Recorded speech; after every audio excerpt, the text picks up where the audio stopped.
Bismillahirrahmanirrahim. Assalamualaikum warahmatullahi wabarakatuh. Hai bunda-bunda semuanya, bagaimana kabarnya hari ini? Semoga tetap semangat ya bun beraktivitasnya. Saya doakan semoga bunda-bunda teman-teman semuanya selalu dalam keadaan sehat, bahagia bersama keluarga tercinta. Amin ya rabbal alamin. Alhamdulillah, saya kembali lagi ya bun tentang kegiatan saya sebagai seorang ibu rumah tangga. Nah, ini saya awali kegiatan saya bersih-bersih dapur ya bunda-bunda, karena kebersihan itu adalah yang paling utama. Jika rumah kita bersih, hati kita tentu jadi bersih, jadi senang, mata kita pun jadi senang melihat rumah kita yang bersih. Dan juga dianjurkan dalam agama kita ya bunda-bunda, sebagaimana hadis daripada Nabi Muhammad SAW yang diriwayatkan oleh Imam Muslim. Sesungguhnya Allah itu indah dan menyukai keindahan, bersih dan menyukai kebersihan.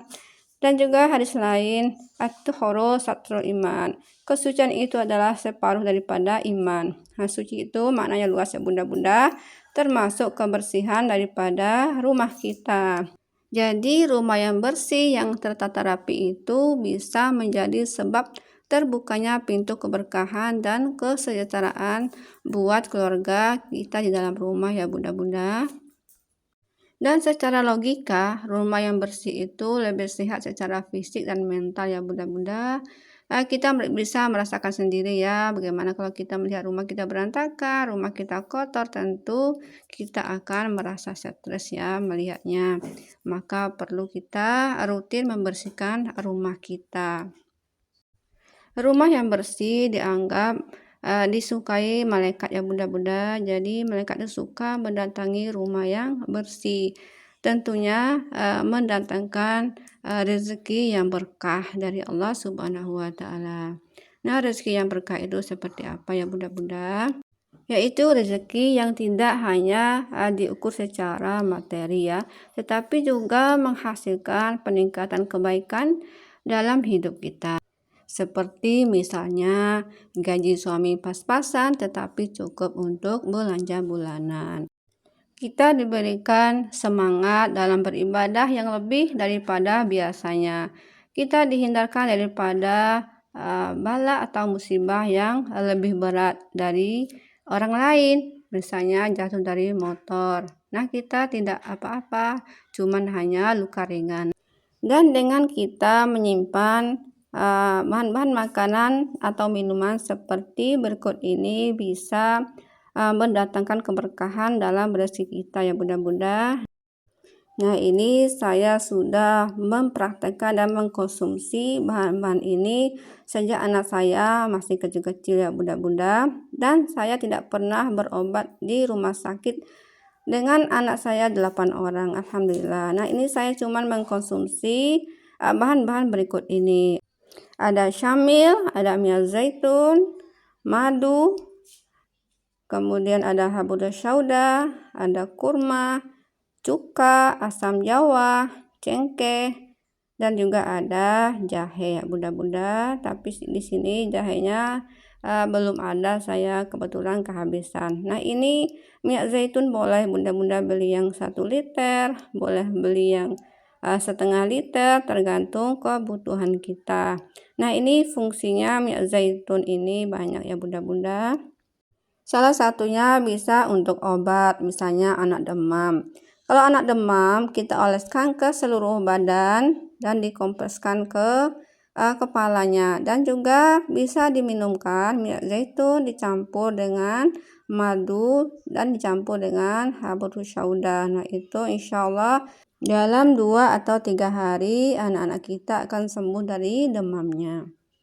Kalau untuk radang tenggorokan cukup minum minyak zaitun, tapi kalau anak-anak kurang pandai minum minyak zaitun aja, boleh dikasih madu sedikit, insya Allah radang tenggorokannya akan sembuh. Bisa juga kalau kita orang dewasa mengkonsumsi hal yang sama seperti tadi, cuman ditambah jumlahnya. Misalnya tadi kalau untuk anak cuman 1 kapsul atau 2 kapsul minyak habatus syauda, tapi kalau kita dewasa boleh 3 atau 5 biji campur madu dan campur minyak zaitun. Nah, seperti itu biasanya saya lakukan di rumah ya bunda-bunda. insya Allah rezeki kita akan berkah. Kalau seharusnya ke rumah sakit bayar di rumah sakit 300 atau 500, ini cukup kita beli seperti ini, harganya murah. Bisa seperti minyak zaitun itu bisa 45.000 1 liter, madu itu bisa 70.000, itu bisa kita konsumsi itu berbulan-bulan, itu untuk satu keluarga. Begitu juga dengan kurma. Kurma itu bisa meningkatkan ketahanan atau kekebalan tubuh. Kalau kita kecapean atau capek-capek gitu kan, kita rendam kurma, ambil 5 biji, rendam semalaman dalam gelas, paginya kita minum, insya Allah akan segar badan kita. Begitu juga dengan cuka kalau kita masak gitu, kita kasih cuka sedikit.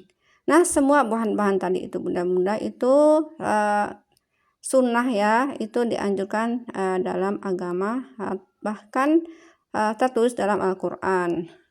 Minyak zaitun, buah tin, itu buah tin memang saya belum bisa membelinya, cuman saya pernah mengkonsumsi buah tin.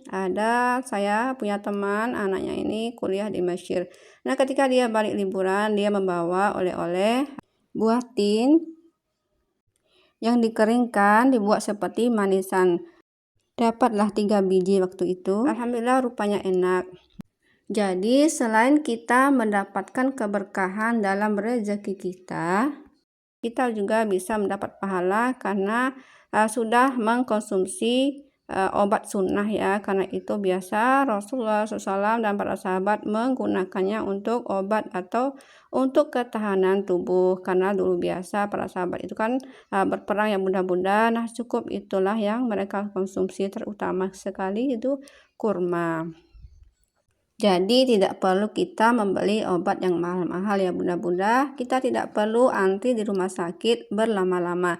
Cukup kita mengkonsumsi bahan-bahan tadi. Jika anak-anak kita atau kita sendiri demam atau kurang enak badan atau batuk atau radang tenggorokan atau luka-luka misalnya, itu bisa kita oleskan minyak zaitun. Anak kita kakinya gatal-gatal misalnya sehingga membekas luka, bisa kita oleskan hanya dengan minyak zaitun aja, insya Allah akan sembuh.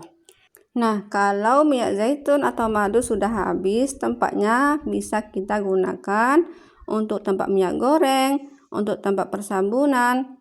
Insya Allah itu aman ya bunda-bunda, karena bahan dasar daripada sabun itu adalah minyak.